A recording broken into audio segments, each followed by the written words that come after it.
Bienvenue sur la chaîne ATD Avignon, Église Réal Panier. Nous souhaitons que ce message t'encourage. Très bonne écoute. C'est donc dans Lévitique chapitre 14. Vous avez remarqué quelque chose? Je pense que le livre de Lévitique n'a jamais autant fait parler. Je vous inviterai, on a souhaité couper un petit peu non pas couper ce temps de louange, mais fractionner cette célébration d'une manière un peu différente. Et ne soyez pas surpris si les amis de la louange restent avec moi. Ils ne sont pas punis, mais c'est que pour vous expliquer, je vais faire au milieu de ce temps de prédication, nous allons prendre la scène ensemble. J'ai vraiment eu sur mon cœur qu'on puisse vraiment mettre l'emphase ce matin sur le repas du Seigneur. Et au cours de cela, et je souhaiterais maintenant, et je vous invite à ouvrir votre Bible avec moi dans le livre du Lévitique, vous l'avez compris, au chapitre 14. Et le thème de ce partage, tu peux remettre le titre s'il te plaît, c'est « Libéré par le sang de Jésus ». Amen. Encouragez-moi, ça fait plus d'un mois que je ne suis pas venu devant vous pour prêcher la parole. Je ne sais pas si je sais encore prêcher.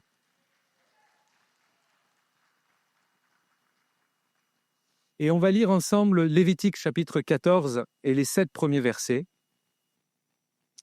S'il vous plaît. Hop là. Lévitique chapitre 14, versets 1er et les suivants, il est écrit « L'Éternel parla à Moïse et dit « Voici quelle sera la loi sur le lépreux pour le jour de sa purification. On l'amènera devant le sacrificateur sortira du camp et il examinera le lépreux. Si le lépreux est guéri de la plaie de la lèpre, le sacrificateur ordonnera que l'on prenne pour celui qui doit être purifié, retenez bien, 2 oiseaux vivants et purs, du bois de cèdre, du cramoisi et de l'hysope. Le sacrificateur ordonnera qu'on égorge l'un des oiseaux sur un vase de terre, sur de l'eau vive. Il prendra l'oiseau vivant, le bois de cèdre, le cramoisi et l'hysope, et il les trempera avec l'oiseau vivant dans le sang de l'oiseau égorgé sur l'eau vive. Il en fera 7 fois l'aspersion sur celui qui doit être purifié de la lèpre. Puis, il le déclarera pur, et il lâchera dans les champs l'oiseau vivant. Verset 8 encore, ça n'affiche pas, mais je vais quand même le lire. Celui qui se purifie lavera ses vêtements, rasera tout son poil, et se baignera dans l'eau, et il sera pur. Ensuite, il pourra entrer dans le camp, mais il restera 7 jours hors de sa tente. Et le verset 9 qui conclut ce temps, le 7e jour, il rasera tout son poil, sa tête, sa barbe, ses sourcils, il rasera tout son poil, il lavera ses vêtements, et baignera son corps dans l'eau, et il sera pur. Amen.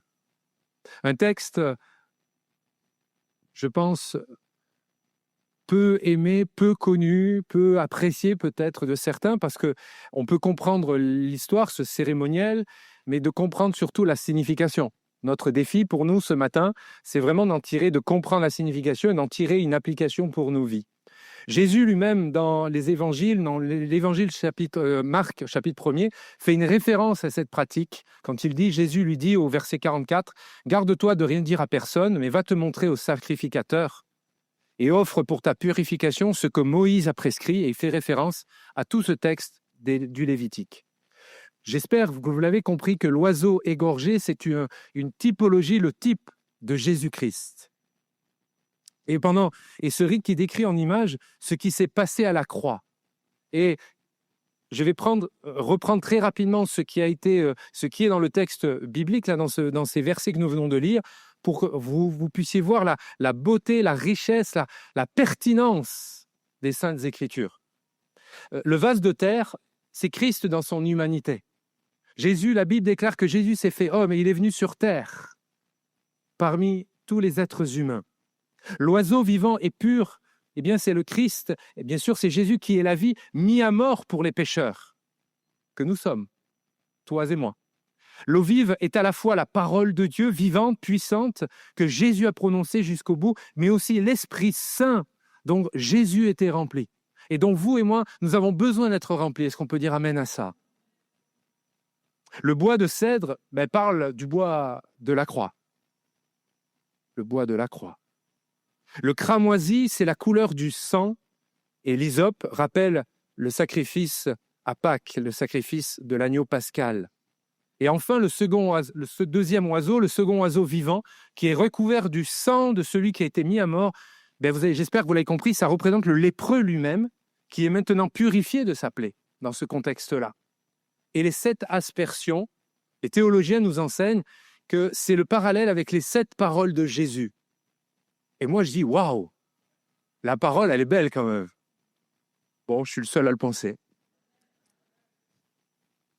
J'aimerais rappeler avec foi, avec conviction, à chacune et chacun d'entre nous, aux chrétiens que nous sommes, mais aussi aux amis qui sont là, que le sang de Jésus nous rend libres, nous rend parfaitement libres. L'évangile selon saint Jean au chapitre 8, verset 36, il est écrit, Jésus déclare, « Si donc le Fils, parlant de lui-même, de Jésus le Messie, vous affranchit, vous serez réellement libres. » La parole, elle est précise. C'est pas juste une demi-liberté. C'est pas juste d'avoir une vie d'église. C'est pas juste d'avoir une pratique religieuse évangélique.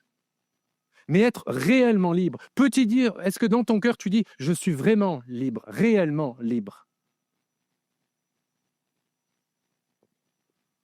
En guérissant les lépreux, c'est ce que Jésus a démontré. La lèpre, la maladie, que ce soit à l'époque, dans Lévitique 13, 14, traduit, ne semble pas seulement désigner cette maladie connue, mais d'autres mots, d'autres maladies de l'époque.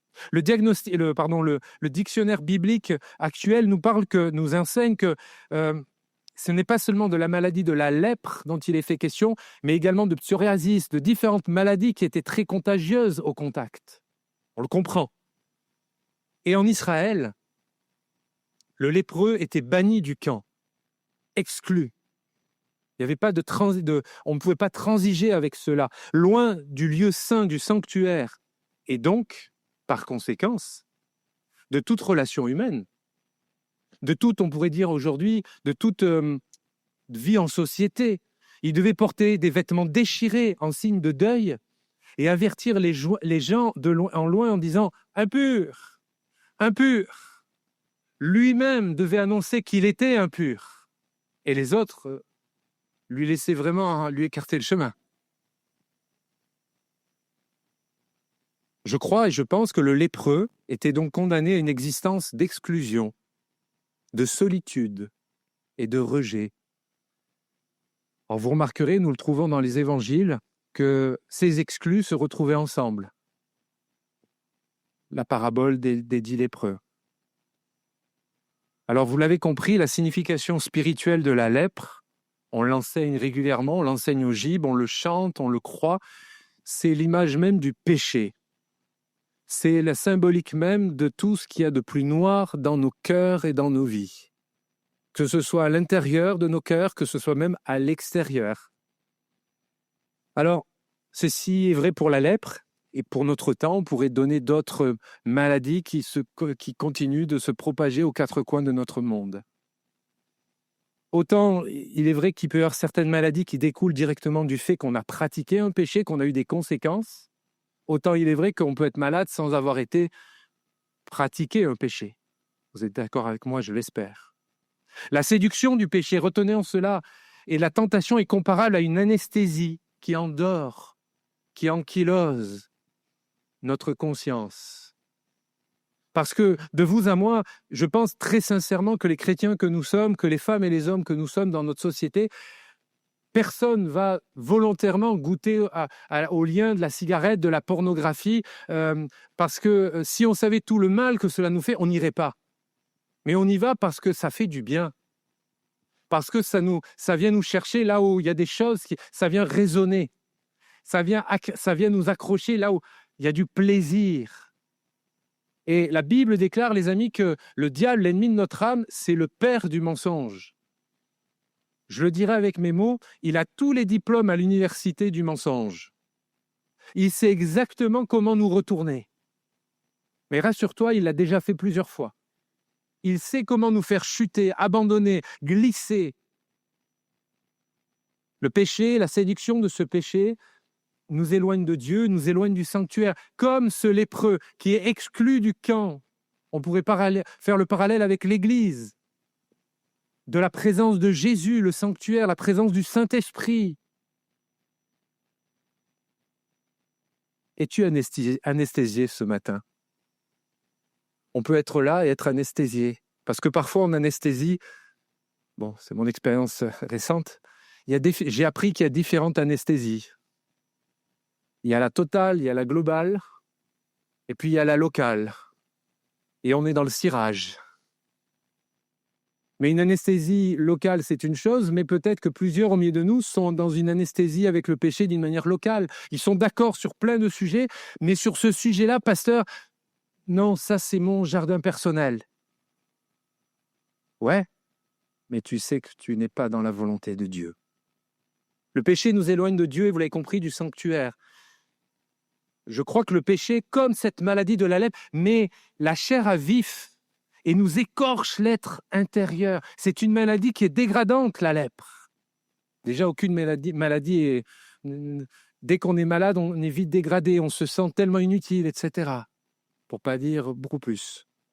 Mais cette maladie-là, il y avait des aspects où le corps se détériore, c'est visible. On perd l'identité de l'être humain. C'est vraiment l'image de l'œuvre destructrice du diable dans chacune de nos vies. Le diable, ne croyez pas qu'il est juste là pour te faire glisser un petit peu, pour te faire louper une ou deux réunions. L'objectif de l'ennemi de notre âme, pardon, mais c'est de nous dézinguer, les amis. C'est de faire en sorte que tôt ou tard, on puisse renier le nom de Jésus. Mais de passer au reniement jusqu'à aujourd'hui, il y aura toute une phase de dégradation, de dépravation, d'écouter certaines choses, certaines voix, certaines mauvaises pensées. D'ailleurs, on le voit dans ce passage, dans tout ce contexte de l'histoire du peuple hébreu. Il y a des scènes bibliques qui sont dans la logique de cette conception qui est symbolique. Moïse a eu à un moment donné un caractère, il a péché lui-même. Et lui-même a une lèpre à un moment donné qui était sur son sein, Exode chapitre 4, vous pouvez vérifier cela. Avant qu'il y ait le cantique de Marie, quand ils vont sortir d'Égypte, elle-même va être touchée par une maladie d'une forme de lèpre parce qu'elle aura été rebelle, une autre forme de péché et donc de ces choses-là. Je pourrais citer d'autres choses, mais l'orgueil qui pousse le roi Osias à un acte interdit, blasphématoire, il est sanctionné par une lèpre. 2 Chroniques, chapitre 26, pour ceux qui vérifieront. Et ce même roi, le prophète Ésaïe aura une révélation extraordinaire. Au chapitre 6, concernant la sainteté de Dieu, du temps du roi d'Osias. Le trône de l'Éternel avec les ailes, vous vous rappelez? C'était sous ce règne de ce roi-là. Mais bien aimé dans le Seigneur, il y a aussi une bonne nouvelle. C'est que dans l'Ancien Testament, comme dans le Nouveau Testament, Dieu est capable de guérir la lèpre. Nous le trouvons dans l'Ancien Testament, il y a la guérison miraculeuse de Naaman. Alléluia! Il annonce, cette guérison miraculeuse, annonce ce que Dieu fait pour tous les pécheurs qui viennent à Jésus-Christ. Et je rajoute dans les pécheurs, il y a aussi les chrétiens que nous sommes. Parce que nous restons des pécheurs graciés par le sang de Jésus. Mais je reste un pécheur. Il n'y a pas d'élite dans le corps de Christ. Alors, dans quelques instants maintenant, nous allons prendre la scène. Vous avez remarqué, nous avons mis 2 tables pour séparer. Et il y a sur ma gauche, donc devant vous, sur votre droite, il y a ce tableau de quoi Jésus vous a sauvé. Et sur ma droite, donc sur votre gauche, il y a l'autre table, la même question, et dans quelques instants, je vais vous inviter, le pasteur Thomas et le groupe de louanges vont reprendre un cantique, et on va essayer de faire ça dans l'ordre. Les 2 rangées là, ça va être pour ici, vous l'avez compris, les 2 rangées à ma droite, ça va être pour ici. Et les premiers rangs, vous viendrez. Et avant de prendre les repas du Seigneur, vous passerez pour dire de quoi Jésus vous a sauvé. Moi, je n'ai pas à le savoir, les autres n'ont pas à le savoir. Mais trop de fois, je crois que nous prenons par habitude le repas du Seigneur. Trop de fois, on prend le pain et le vin parce qu'on nous l'a donné et parce qu'il faut le prendre à ce moment-là. Mes frères et sœurs en Jésus-Christ, je vous invite à réfléchir ce matin, un dimanche matin à 10h47. Je vous invite à réfléchir pourquoi vous allez prendre le repas du Seigneur. Parce que certes, nous avons ces us et coutumes de dire, parce que nous sommes baptisés par immersion, vous pouvez prendre le repas. C'est une possibilité, ce n'est pas un ordre, ce n'est pas une obligation. De quoi Jésus vous a sauvé? Certains pourront écrire, évidemment, du péché, évidemment. D'autres pourront dire addiction. Je ne vous demande pas des phrases, mais mettre le mot. Et juste après, vous allez prendre les stabilos rouges et ça va symboliser le sang de Jésus. Parce que comme nous l'avons lu, comme nous l'affirmons encore ce matin, comme nous allons le vivre après ce temps de scène, je crois que Jésus est encore capable pour sauver un grand nombre au milieu de nous. Je crois même que Jésus peut guérir au milieu de nous. Et je le dis avec une grande foi. Donc oui, mes bien-aimés, c'est un acte de foi que je vous demande. Je vous demande même de sortir un peu de nos habitudes. De quoi Jésus vous a sauvé? Parce que c'est trop facile de prendre le pain et le vin dans un acte rituel, comme ce rite que nous commençons à rentrer dans les détails de l'enseignement. Mais là, de se laisser challenger, se laisser défier par la question, en fait, pourquoi je suis là, en fait? Pourquoi je suis là? Pourquoi je dis que Jésus est mon sauveur? C'est bien, mais pourquoi? De quoi Jésus t'a sauvé? Alors vous passerez d'abord pour écrire, juste un mot, plusieurs mots peut-être, dépression, guérison, peu importe, ça vous appartient. Et vous prendrez ensuite le stabilo rouge, vous l'avez compris, gracié par le sang de Jésus. Et vous pouvez le faire avec un sourire. Parce que c'est quand même ce que vous avez vécu dans votre vie. Et moi, à la fin de tout ce temps de scène, qui va être un peu plus long que d'habitude, certes, on va regrouper les deux tableaux pour voir tout ce que Jésus fait au milieu de nous. Ça vous réjouit? Moi, j'ai hâte de le savoir. J'ai hâte de voir la feuille remplie de tout ça. Parce que trop de fois, on ne voit qu'avec nos yeux et ils servent à ça, on est d'accord. Mais moi, je veux savoir ce que Dieu fait dans les cœurs et dans les vies. Alors avant de faire cela, réfléchissez, prions. Et nos amis vont prendre un cantique. Et vous allez vous lever. Et par devant, vous allez venir. Et ensuite, vous allez prendre le repas du Seigneur. Vous n'allez pas le consommer de suite. Vous allez le prendre et revenir à votre place. Et quand tout le monde aura pris, donc on ne perd pas de temps, je reviendrai vers vous. Et là, on prendra ensemble le pain. Tous ensemble. De dire, Seigneur, bien sûr que le repas du Seigneur, c'est notre relation avec le Seigneur Jésus et chacun d'entre nous, mais ça passe aussi par une vie communautaire. Ça s'appelle l'Église locale. Et là, Dieu va bénir. Là, Dieu le Seigneur, par le Saint-Esprit, va parler dans les cœurs et dans les vies. Vous êtes d'accord avec moi? On va se lever maintenant. De quoi Jésus vous a sauvé? Thomas va prendre la suite par rapport à cela. Et il faut toujours des premiers. Il faut toujours des premiers par rapport à cela. De quoi Jésus vous a sauvé? Donc, on commencera par les premiers rangs et ensuite jusqu'au dernier rang, tranquillement. Un chant va être pris maintenant, va être chanté et je vous invite à venir. Donc, sur les deux rangées sur ma gauche, ce sera ici. Et ensuite, les deux autres, vous avez compris, pour les tables qui sont devant. On fait cela, je veux juste prier maintenant et ensuite je laisse le temps du chant pendant ce temps de scène. Seigneur, tu es vivant. Nous voulons croire que tu es au milieu de nous en ces instants. Et nous voulons croire qu'en ces instants, tu vas passer dans nos cœurs et dans nos vies. Par l'action du Saint-Esprit, je te prie, nous ne voulons plus prendre le repas de la scène avec pas seulement une habitude, mais comme une tradition dénuée de sens. Jésus, tu es mort à la croix pour nos péchés. Jésus, tu es mort à la croix pour nous permettre d'être réconciliés avec Dieu le Père. Jésus, tu nous donnes cette parole pour que nous soyons réellement libres. Eh bien, je désire que les frères et sœurs, l'Église rassemblée dans ce lieu, soient réellement libres.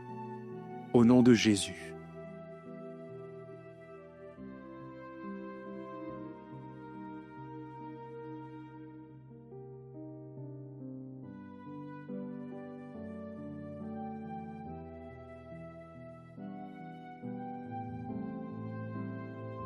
Béni soit le Seigneur. Béni soit Jésus. Nous allons prendre le pain maintenant. Nous rappelle le corps meurtri, crucifié du Christ. Et la Bible déclare que c'est par ces meurtrissures que nous sommes guéris. Prenons le pain maintenant ensemble. Ce moment de communion fraternelle, un moment fort, un moment authentique de l'Église. Et en le prenant, regardez à Jésus, mais regardez aussi l'Église qui est là, des femmes, des hommes que Jésus a sauvés.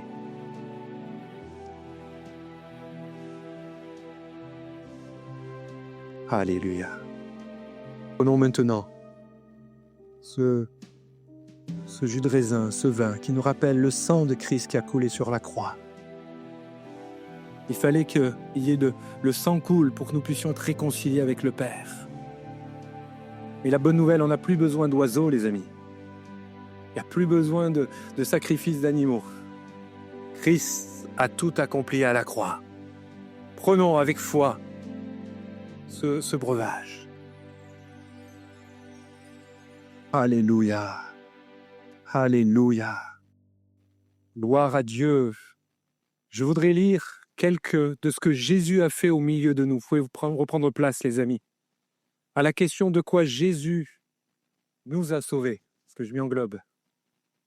Certains ont dit, bien sûr, de la guérison, d'addiction, de la condamnation, de la mort, de la cigarette, du cancer. À un moment donné, vous pouvez dire Alléluia, hein, si vous êtes d'accord. De mes tensions intérieures, de la religiosité, de l'orgueil, de l'inceste, d'abus, du suicide, de la colère, de la mort. Dieu m'a délivré de la mort. Plusieurs fois, ça revient. D'un lymphome. Alléluia. D'autres ont écrit plus orphelins. Vous avez le droit de célébrer Jésus. Je t'aime, Seigneur Jésus. Alléluia. De mauvaises fréquentations, de détresse, etc. Ça, c'était ici. Mais je suis persuadé que ce que Jésus fait à droite, il le fait à gauche. De la perdition, de l'anxiété. Je découvre en même temps de la solitude, de mon péché, bien sûr, de la désobéissance, de la rébellion, de la peur, de la stérilité. Alléluia. C'est une parole pour quelqu'un ce matin. De l'ignorance, des addictions, du vide, du désespoir, de la honte, de la maladie, des addictions. J'ai reçu une nouvelle vie. Alléluia. De la colère, de l'aveuglement, etc., etc. Quelqu'un a écrit de la balle du policier. Alors je descends. Pécheur dans tous les domaines, d'une enfance déchirée, du vide, etc. J'aimerais que ce tableau, je vais le mettre à la sortie. Comme ça, quand vous passerez, on ne sait pas qui l'a écrit. Mais on va repartir en sachant ce que Jésus a fait au milieu de nous. Donc, on peut applaudir Dieu.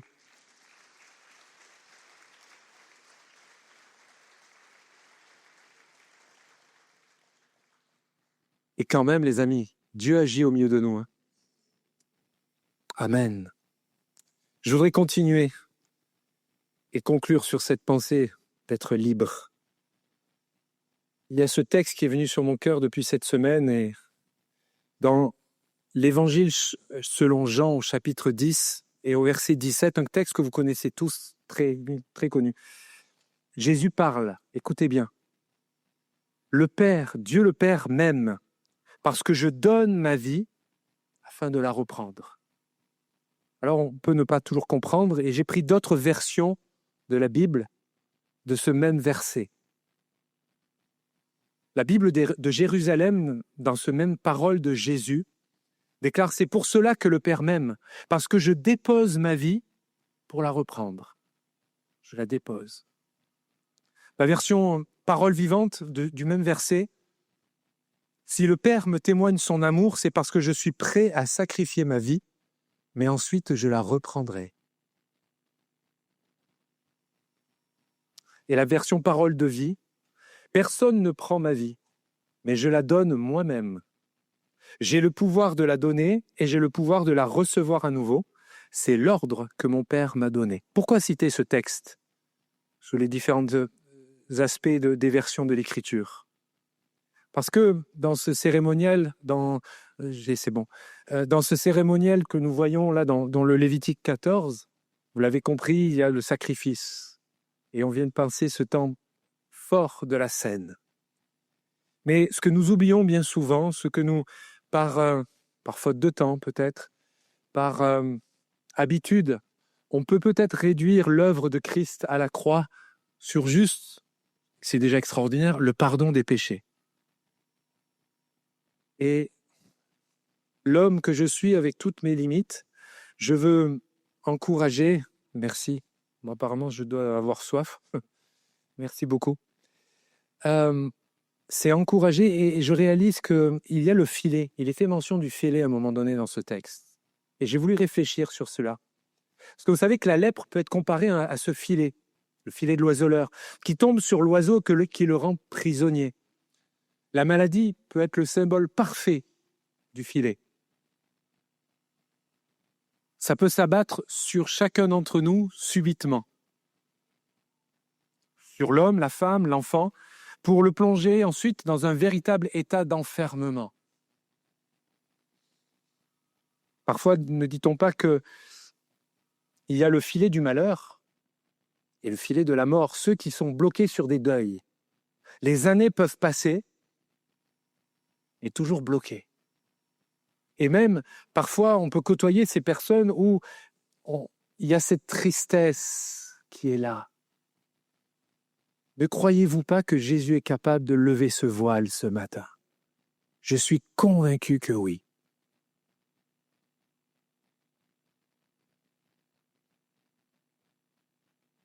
Il y a également le filet des pièges tendus par les hommes méchants. Dans le psaume 57, verset 7, il est écrit « Ils avaient tendu un filet sous mes pas, mon âme se courbait, ils avaient creusé une fosse devant moi, ils y sont tombés. » Ça veut dire quoi? Ça veut dire que peut-être il y a des amis au milieu de nous où là, ils sont en vraie galère, c'est compliqué. Non pas nous, les chrétiens, il faut se victimiser, toujours se victimiser, ce n'est pas du tout le cas. Mais peut-être qu'il y a des amis, dans leur contexte professionnel, le contexte de vie de famille, au contexte relationnel, où il y a une véritable opposition réelle, pas inventée. Et c'est compliqué. Eh bien aussi, je crois, par la foi que nous donne l'Écriture et que le Saint-Esprit est au milieu, je crois que Dieu est capable de retourner les événements pour toi ce matin. L'autre filet qu'on peut développer ainsi, je l'ai noté ainsi, c'est le filet du piège de nos engagements irréfléchis. Avant, on parlait que ça venait des autres contre nous, mais soyons honnêtes, bien des fois, nous prenons des engagements et on réalise qu'on s'est trompé. Comme disent d'autres, on s'est planté. Et il faut payer les conséquences de nos inconséquences. Je cite un texte de l'Écriture pour affirmer cela. Proverbe chapitre 6, verset 2. « Si tu t'es laissé prendre au piège par tes promesses, écoutez bien, si tu es prisonnier de tes propres paroles, dégage-toi comme la gazelle du piège tendu, comme l'oiseau du filet de l'oiseleur. » La Bible nous enseigne d'être des femmes et des hommes de parole. Que ton oui soit oui et que ton non soit non. Peut-être, sûrement, que plusieurs sont interpellés par ça. Ça paraît tellement basique. La vie chrétienne, c'est simple, c'est concret. Jésus n'a pas fait des cours de théologie, Jésus a enseigné aux disciples qui étaient avec lui comment être un véritable disciple. Et trop de fois, on peut célébrer, on peut avoir cela, et ensuite dans nos vies, on transige avec la notion de la vérité. Il n'y a pas plusieurs vérités, les amis, il n'y a qu'une seule vérité. Et je crois qu'il y a au milieu de nous des femmes, des hommes, des frères et sœurs, je m'adresse à des chrétiens. Là, cette parole est pour toi, mon ami. Cette parole est pour toi. Un autre aspect, c'est... Je resterai là-dessus malgré tout. Mais par rapport à tous ces filets, toutes ces choses-là, nous le savons, il y a la puissance de Jésus, du sang de Jésus.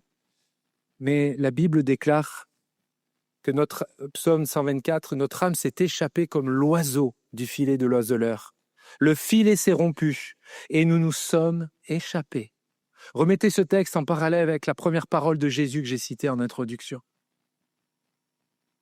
Le filet peut être cassé. Il doit y avoir une rupture ce matin par la foi en Jésus-Christ, par un acte de foi que tu vas poser maintenant. Alors, Dans la suite je reviens au texte pour revenir sur mon explication. On est tous d'accord que le sang de Jésus purifie, elle a purifié le pécheur. Celui-ci vit et va agir maintenant selon les principes qui sont enseignés par la suite de ce cérémoniel. Vous reverrez, Lévitique verset 8, celui qui purifiera se lavera les vêtements, se rasera, etc. Il y a tout ce texte. Moi, ce qui m'interpelle, c'est au verset 14. Le sacrificateur prendra du sang de la victime de culpabilité, chapitre 14, verset 14. Il en mettra sur le lobe de l'oreille droite de celui qui se purifie, sur le pouce de sa main droite et sur le gros, vous avez compris pour le gros orteil, de son pied droit. Ça veut dire quoi? Je ne vais pas me mettre à la sortie, vous mettre un coup de stabilo sur le lobe, le pouce et l'orteil. Ça va être très long pour se chausser, se déchausser, se chausser, ça va être compliqué, puis ce n'est pas la signification. Pourquoi, si on croit que la Bible est inspirée, et elle est inspirée, toute la Bible, c'est-à-dire que ce texte a aussi une portée pour nous qui sommes après la venue de Jésus. Moi, je crois quelque chose de très simple, c'est que Dieu veut purifier l'être entier de chacun des disciples. Je m'explique. Le lobe, c'est l'écoute. Savez-vous, et je vous invite à vérifier avec les personnes qui sont à votre droite, à votre gauche, généralement, on a la plupart du temps une bouche et 2 oreilles. Est-ce que vous pouvez vérifier avec moi? Je pense qu'on est tous d'accord. Mais trop de fois, nous parlons davantage que de ce que nous écoutons réellement. Trop de fois, nous répondons parce qu'il faut répondre, alors que l'oreille est faite pour écouter. En tant que chrétien, disciple de Jésus, je t'encourage à écouter la voix de Jésus. Pas ta propre voix, pas ton orgueil, mais ta propre voix. Ne veux-tu pas que spirituellement le Seigneur vienne purifier tes oreilles ce matin? Ensuite, il y a le pouce de la main droite. C'est le sens, c'est la symbolique des mains, c'est la force de travail, la puissance de travail, de l'activité humaine. C'est la main. Peut-être qu'il y a des amis qui aiment profondément Dieu. Mais alors, le monde du travail, c'est d'un côté, la vie chrétienne, c'est le dimanche, la vie familiale, c'est comme cela. C'est tellement compartimenté. Les amis, Jésus t'a sauvé pour tous les pans de ta vie. Jésus s'est révélé dans ta vie pour que tu sois un disciple, là, dans toutes les sphères où tu es, où tu dois rayonner de cela. Je pense qu'il y a un appel particulier pour plusieurs milliers de nous, pour que Jésus, d'une manière symbolique, vienne mettre le sang sur le pouce de la main droite. Dans ton travail, dans ta vie personnelle, professionnelle ou relationnelle, on va le tourner ainsi, je crois que Dieu nous appelle tous et toutes à nous laisser vraiment toucher et remplir de sa grâce. Et il y a ce troisième aspect, la marche, le pied qui représente la marche. Peut-être que certains se sont arrêtés sur le chemin, ils sont en pause avec le Seigneur. Moi, je t'encourage vivement de la part de Jésus à te laisser toucher l'orteil du pied droit pour que tu sois de nouveau en marche à le servir. Ce à quoi Dieu t'a appelé à le servir. Ne regarde plus, arrête de réfléchir, arrête de raisonner.